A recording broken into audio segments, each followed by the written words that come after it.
Although we have a choice in becoming the people we strive to be, it is without a doubt that our childhoods shape us to a certain extent. How we choose to react to different situations and the way we express ourselves are behavioral patterns that are formed starting at a young age when we first begin to learn how to make sense of our immediate environment.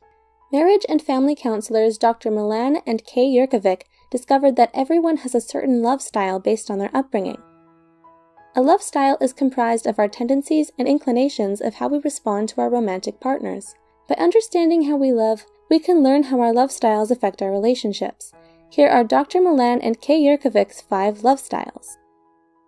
1. The pleaser. The pleaser often grows up in a home with an overly protective or angry and critical parent.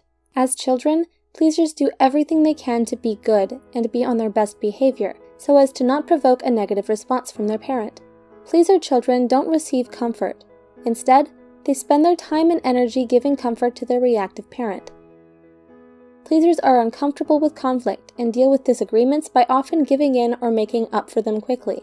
They usually have a hard time saying no, and because they want to minimize conflict, they may not be truthful and lie to avoid difficult confrontations.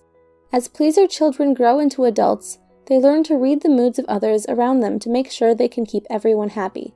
However, when pleasers feel stressed or believe that they are continuously letting someone down, they can have a breakdown and flee from relationships.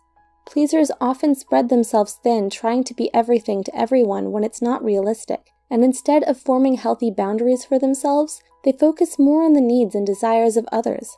In order for pleasers to cultivate stable relationships, they have to be honest about their own feelings, rather than trying to do what is expected of them. 2. The victim. The victim often grows up in a chaotic home. Victims learn to be compliant in order to survive by putting less attention on themselves so they can stay under the radar. To deal with their angry, violent parents, victim children learn at a very young age to hide and stay quiet. Because being fully present is painful for them, victim children often build an imaginary world in their heads to cope with the dangers they face on a daily basis. Victims have low self-esteem and usually struggle with anxiety and depression. They may end up marrying controllers who mirror the same behaviors as their parents. Victims learn to cope by being adaptable and going with the flow. They are so used to chaos and stressful situations that when they do experience calmness, it actually makes them feel uneasy because they anticipate the next blow-up. In order for victims to cultivate healthy, stable relationships, they have to learn self-love and stand up for themselves when a situation calls for it, instead of letting their partner walk all over them. 3. The controller. The controller usually grows up in a home where there wasn't a lot of protection, so they learn to toughen up and take care of themselves.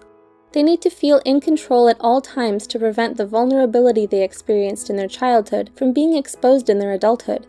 People with this love style believe that they're in control when they can avoid experiencing negative feelings of fear, humiliation, and helplessness. Controllers, however, don't associate anger as vulnerability, so they use it as a weapon to remain in power. Controllers have rigid tendencies, but may also be sporadic and unpredictable. They don't like stepping out of their comfort zones because it makes them feel weak and unprotected. They prefer to solve problems on their own, and like getting things done in a certain manner. Otherwise, they get angry. In order for controllers to form stable, long-lasting relationships, they need to learn how to let go, trust others, and keep their anger at bay. 4. The vacillator.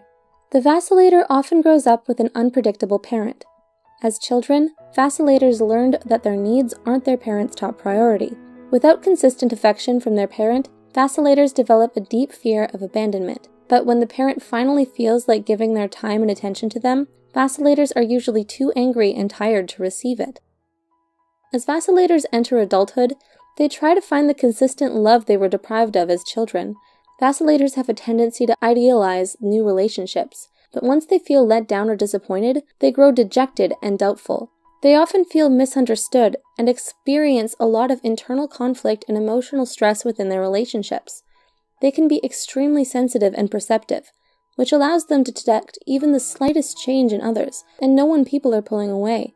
In order for vacillators to cultivate healthy, stable relationships, they need to learn how to pace themselves and get to know someone before committing too soon and getting hurt by their own expectations. 5. The avoider.